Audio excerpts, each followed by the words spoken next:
Hello, everybody, and thank you for tuning in to the Liberty Report. With me today as co-host, Daniel McAdams. Daniel, good to see you. How are you, Dr. Paul? Doing well, and Good. We have a special guest today. Yes. And she's not new to our program.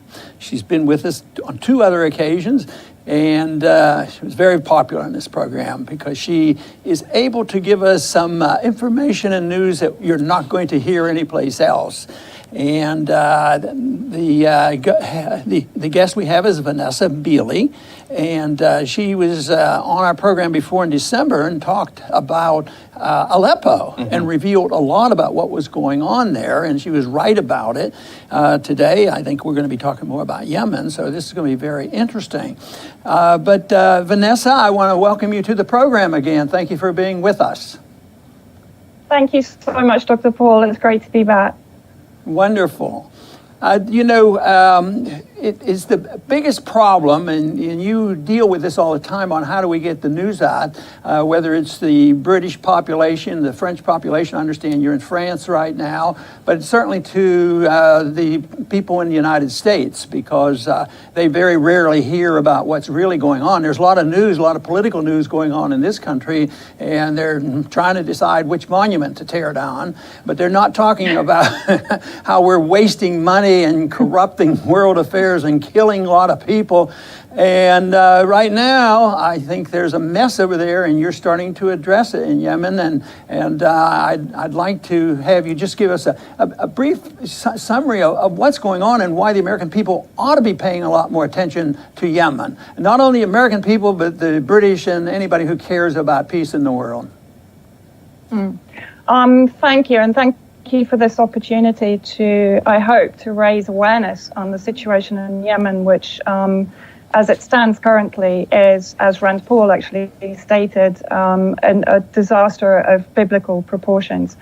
In the first 800 days of this illegal, non-UN mandated war of aggression led by the Saudi coalition, but armed by the 3 permanent members of the UN Security Council, that is the United States, the UK and France in particular, who have sold billions of weapons to Saudi Arabia in order to enable them to maintain this war of aggression against the Yemeni people. Of course, it's also a bipartisan funding of a war effort, because it was started by Obama in March 2015, but it has been continued by the Trump administration. What I'd like to do is to, if I can very briefly, to cover the events leading up to the Saudi illegal war of aggression, and to demonstrate the illegitimacy of the claims behind this war of aggression. Basically, we know that Yemen had an Arab Spring imposed upon it with strong US infiltration within those revolutionary or so-called revolutionary movements, as we have seen across the region. After that, under the Gulf Cooperation Council, the GCC initiative, to a large extent, a Saudi puppet president was put in, a transitional president for 2 years, and he had a mandate to draft a constitution and to set up presidential elections, in other words, to take the peaceful political process forward. He failed to do this in the 2 years he was given. Without popular consent, he was given an extension on that mandate for 1 year. He still failed to produce either the constitution or to enable presidential elections. He then went on to resign. Now, this is very important. In January 2015, he resigned his post not once but twice, after which he fled to Aden in the south. From there, when he realized that he would not be able to set up, let's say, an alternative government in Aden, he fled to Riyadh in Saudi Arabia, where afterwards he called upon Saudi Arabia to bomb his own people and to reinstate him despite his illegitimacy and the fact that he had resigned his post. Now, under those circumstances, Jamal Ben Omar, who was the UN peace envoy at the time, told the world, basically, that he had no understanding why the Saudi war of aggression had started in the end of March 2015, the 26th of March, when Yemenis themselves were well on the road to peaceful resolution, and that included the Houthi element. Mm-hmm. So peaceful resolution, political resolution was on its way when the Saudi coalition began bombing the Yemeni people. Now, basically, our understanding is that what we were seeing was a desire for political emancipation by the Yemeni people. The Houthis are cited in Western media as being the face of this uprising against Saudi colonization, but in fact, the Houthis, as a tribal element, only represent less than 1% of the population of Yemen. So again, a large degree of fake news in that narrative. What this actually was a popular movement. The Houthis gave it very much their blessing and their, if you like, the coverage for this movement, but it was certainly an homogenous popular movement uprising against decades of Saudi proxy colonization of this country and reduction to a vassal state. Okay, I think Daniel has a question for you. Yeah, it's interesting the way you portray it is obviously, as you know, not how it's portrayed here. When it is covered at all, it will be something like, we've got to guard against Iranian influence in Yemen. The Iranians are behind the whole thing. It's really a proxy war for Iran to extend the Shia crescent, et cetera, et cetera. Now, is there an Iranian element at all? Is it overplayed? Does it not exist? Why is there so much focus on this? Well, I think Saudi Arabia definitely feels threatened, as you quite rightly say. It perceives that there is a huge Iranian influence to the north of Saudi Arabia on its borders in Syria and Iraq, for example. And its greatest fear was to have an equivalent Iranian influence to its southern borders in Yemen. But what must be made very clear here, Iran has actually, and I was in Tehran last year and speaking to them about what involvement they had in Yemen, and they said absolutely none. At that time, when I was in Tehran, there was no elected government in Yemen. So their reasoning was they couldn't work with a country that had no existing political governance. However, in August of 2016, another fact that has been completely airbrushed by Western media and Western governments, Yemen actually went through a political process, a constitutionally legitimate process of electing a coalition government in Yemen that represents across the board probably 85% of the population and is doing what it can to govern and to maintain some degree of infrastructure and structure itself within a country that is under attack on so many levels. The Iranian influence was made very clear that this was a fake sectarian narrative being promulgated by Saudi Arabia, its coalition, and the US coalition. And when in November 2016, Iran actually made a statement saying that it wanted a military base inside Yemen, and that was rejected by the current government, making it very clear that no, this is very much a Yemeni homogenous, independent battle for freedom from the yoke of Saudi oppression that it suffered under for decades. It has nothing to do with Iran, and in fact, Iranian influence has largely been rejected. They've had some support in the media and some support internationally, diplomatically, but that's as far as it goes. I wanted to follow up on that because I don't fully understand whether Israel has made a position. Have they stated a position? Do they participate in this? Do they have their sympathies? You've explained that so clearly about how the Iranians are involved or not involved. And we know the British and the Americans and the Saudis have one goal. But has Israel spoken out about their position on this war that's going on? Israel, there's been various reports of Israel collusion militarily even with Saudi Arabia, and we're certainly seeing, how can I put it, a coming together of Saudi Arabia and Israel, particularly in Syria, with obviously the funding of the terrorism that threatens to destabilize Syria is very much working to the benefit of Israel.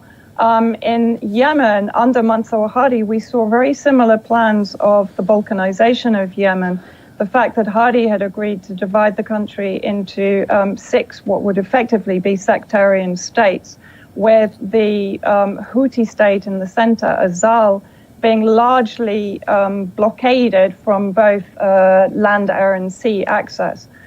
So I don't know if we can say we see that there is direct Israeli involvement in Yemen, but there is certainly a degree of benefiting by Israel, and by Israel I also mean obviously the US coalition, with the pressure that is being put on Yemen to come under the tutelage again of Saudi Arabia. But there are also huge resource interests in Yemen. I mean, it's a very complex situation. Mm-hmm. The terrorism in Yemen, of course, was incubated by the US as far back as the late 70s when they created the Taliban, which came from elements in Saudi Arabia and Yemen and then returned to Yemen in the 90s, were declared officially in 2009 when Obama started his so-called war on terror and his drone warfare campaign, which of course did nothing but further radicalize elements within Yemen and actually sort of grow the ranks of the Al-Qaeda Arab Peninsula within Yemen itself. So again, we see a case where the US coalition, which includes Israel, in my opinion, is creating and encouraging and promoting and supporting terrorist elements within countries that threaten to be either allied with, their greatest enemy in the region, Iran,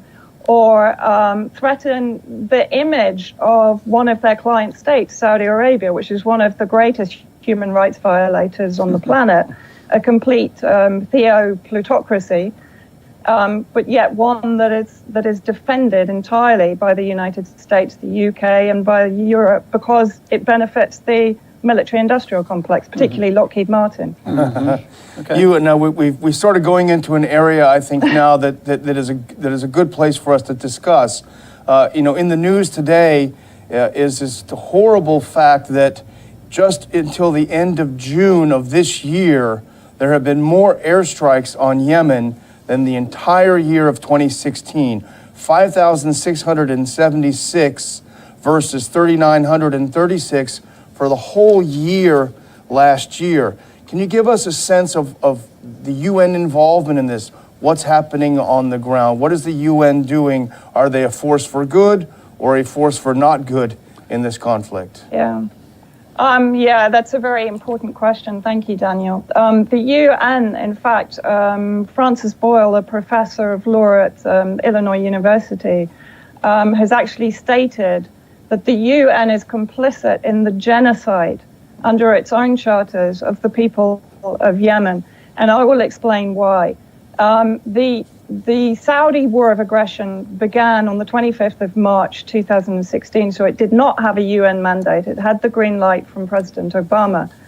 The UN Security Council adopted Resolution 2216 on the 14th of April 2016, so 3 weeks after the war of aggression had actually started. Now, Resolution 2216 was an embargo, so a freezing of assets and an arms embargo on 5 named individuals, not on 27 million Yemenis. However, that sanction that resolution has been allowed to be exploited by the Saudi coalition to humanitarianly blockade 27 million Yemenis, to prevent medical treatment, to prevent food, to destroy infrastructure, essential water treatment plants, water desalination plants, schools, hospitals, all forms of medical centers, agricultural centers, fishing areas, etc. Under Resolution 2216, which is also based upon the illegitimate, fugitive, twice resigned President Mansour Hadi's legitimacy. So let me make that very clear. The resolution is based entirely upon an illegitimate premise and is being allowed to be used by the Saudi coalition to collectively punish or to unilaterally coerce 27 million Yemeni people to succumb to Saudi Arabian colonization and oppression and corruption. Mm-hmm. So the UN is effectively allowing, as it did in Iraq in the early 90s, the starvation of 27 million people. 10,000 people have died in Yemen of treatable diseases because of the blockade on Sana'a airport. They've been unable to leave the country to receive medical aid abroad. 450,000 people are suffering under cholera. The majority of those are children under the age of 15. Under the bombing campaign, 13,000 civilians have lost their lives. Of that, 3,000 at least are children. Not to mention, the infrastructure that has been destroyed, the lack of clean water, the lack of medical aid, and the lack of food. Even economic structures have been affected. The Central Yemen Bank has been moved to Aden under the control of ex-president fugitive Mansour Hadi. And since September 2016, salaries to public sector workers have been stopped. So that, again, pro rata affects probably around 7 million people in Yemen and reduces them down to levels of poverty that cannot even be imagined. The UN has also then enforced a unilateral verification and inspection mechanism on goods entering Yemen, which has increased the delays rather than facilitating those goods entering Yemen.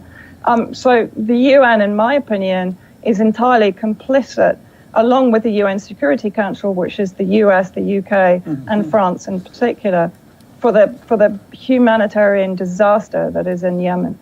You described so well how the UN doesn't serve a proper purpose of, promoting peace, and they get involved politically and complicate things.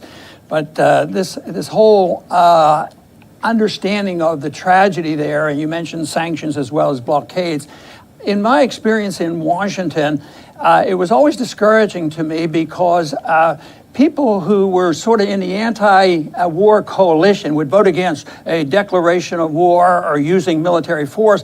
Let's go with the easy stuff. We'll just put on some sanctions, and they're not so devastating. Look, just recently, the new sanctions that were voted on in the Congress, just a couple people voted against them, and they think they're not doing much harm. But I think you described and recognized the difference between sanctions morphing into something like a blockade, and I've always maintained that they're one and the same. What would we do as a country if anybody did any of that to us? We would consider an act of war. And believe me, it just seems, and I bet you know a lot of examples, once it starts with sanctions and blockades and injury, look how many years the Iraqi people suffered. And then there's an all-out war, and it still never ends. So I think that's a very important point that you make about how these things affect the war. And of course, from my viewpoint of having worked in the Congress, it's a real tragedy because, I don't like war, but I'll put on the sanctions. I want to, just make a comment about the political problems that we face with this understanding. Well, I perceive, if we look at sanctions generally, if we look at them in Syria, if we look at them in Yemen, if we look at them globally in Iran, in North Korea, who do they affect, Dr. Paul? They affect the people. They collectively punish the people for what are perceived to be, in Western media and Western governments, the crimes of their government. So for me, they are nothing more than economic terrorism. And if we look at what the US is effectively doing, particularly the US, in Yemen, having created Al-Qaeda Arab Peninsula in the first place, what we actually saw between 2012 and 2015 was almost the eradication of Al-Qaeda by the Houthi forces aligned with the Yemeni national forces. They managed to virtually eradicate them and drive them into a small pocket in the south in Mukalla. Under the Saudi war of aggression, under the bombing, of course, we see yet again the re-emergence of Al-Qaeda, the flourishing of Al-Qaeda in the south of Yemen, their retaking of areas that they've been cleansed from by the Houthi and the Yemeni forces. And then we see the usual kind of airdrops and supplies to Islamic extremist forces aligned with Al-Qaeda Arab Peninsula inside Yemen by the Saudi coalition. And we see basically exactly as we saw or have seen and continue to see in Syria, the United States coalition supporting the extremist elements that they claim to be fighting, and actually attacking and demonizing the very forces both in Syria and Yemen that are fighting the real war against terror, the real war against Al-Qaeda in Syria, the real war against Al-Qaeda in Yemen. Okay, I think we have time for one more question, Daniel. Yeah, this is interesting what you're saying about Al-Qaeda's return, because I'll tell you, you probably know this already, but this is how it's being sold to the American people. And you probably heard a few weeks ago, it was revealed that U.S. Special Forces are on the ground in Yemen, but this whole thing is packaged up and sold to the American people as, we've got to go in there and fight Al-Qaeda. What you're saying is that that's not the case at all. No, what I'm saying, I mean, we saw, and I've been told by eyewitnesses on the ground in Yemen, and I would like to direct everyone to an organization, an NGO, an independent NGO run by a Yemeni American based in Washington called ArwaRights.org, ARWA, and there you will really find updated information on exactly what is happening on the ground in Yemen. I thoroughly recommend it. But if, for example, we take the landing of the American troops in Mukalla in the south of Yemen, where AQAP were allegedly strong, AQAP basically lay down their weapons. Now, AQAP were, in my opinion, securing the south because the WikiLeaks reports in 2008 detailed US and Saudi plans to lay pipelines from the Al Jawf and Marib area to the center and the north of Yemen, where there are untapped sources of gas and oil, and to take those pipelines down to the south to avoid the Bab el-Mandeb Straits to the west, which is controlled by Yemen, and the Straits of Hormuz to the east, which is obviously controlled by Iran, and to take the pipeline down to the Gulf of Aden. So one could speculate that Al-Qaeda Arab Peninsula was working in lockstep with US and Saudi coalition objectives in the south of Yemen, i.e. retaking areas in the south, one, to secure the transportation of oil and gas reserves from Yemen, but also to take control of the southern ports of Aden, Hodeidah, further inland to Taiz, to secure, if you like, almost a launch pad for terrorism into the Horn of Africa, into southern Arabia, and even further into Asia itself. So, you know, it's a little bit speculation, but it's actually it's actually reinforced by some testimony on the ground in Yemen that the US coalition with the Saudi coalition is working yet again, as we've seen in Syria, alongside the extremist factions and alongside Al-Qaeda Arab Peninsula inside Yemen. Okay. Daniel has another short one to ask you before we finish up. It's not a question. I was just going to mention to Vanessa that, you know, this is all so fascinating and important. And I don't know, you probably heard this, Vanessa, but we do have a conference coming up in Washington, D.C. And I just want to remind our viewers of this conference. There are some tickets that are still available, ronpaulinstitute.org/conference. These are the kinds of issues we're going to be dealing with. Unfortunately, Vanessa won't be there. We'll have to get you next time, Vanessa. But these are the kinds of intractable things. The news we get is not the real news. And so we're thankful that people like Vanessa. So please, if you want to hear more like this, come to the conference. And Vanessa, we will have to quit, even though I think we could go on for a long time. Yeah. So we'll get you back again. But I want to thank you very much for being with us today. Thank you so much, Dr. Paul, for having me on, and thank you for everything that you do. Thank you. And I want to thank our viewers for joining us today. And please come back soon to the Liberty Report.